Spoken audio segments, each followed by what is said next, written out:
Samantala, balikan po natin ang ulat ni Sweden Velado. Kaugnay po ito ng pagbabalik ngayong araw sa Maynila ni Pangulong Rodrigo Duterte. Sweden?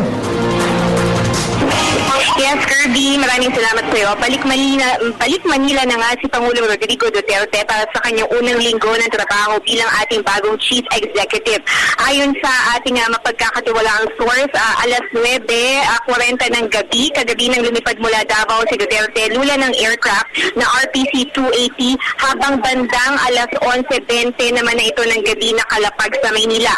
Isang araw matapos ang kanyang inaugurasyon, lumipad pa Davao ang Pangulo Biyernes ng gabi upang makapagpahinga. Ayon kay Presidential Communications Office Secretary Martin Andanar. Matatanda ang una ng sinabi ni Pangulo Duterte na hindi nito alintana ang trapiko at 2 oras na train ride dahil plano nitong pamunuan ang bansa mula sa Maynila at maging sa lungsod ng Davao.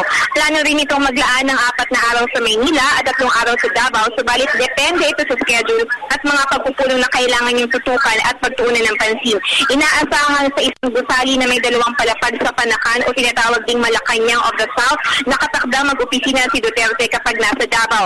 Sa parehong gusali niya rin tinanggap ang marami sa kanyang VIP guests at well-wishers matapos manalo nitong eleksyon. Samantala, mananatili sa Davao City ang common law partner ni Duterte na si Manilit Avancenia at anak nito na si Kitty.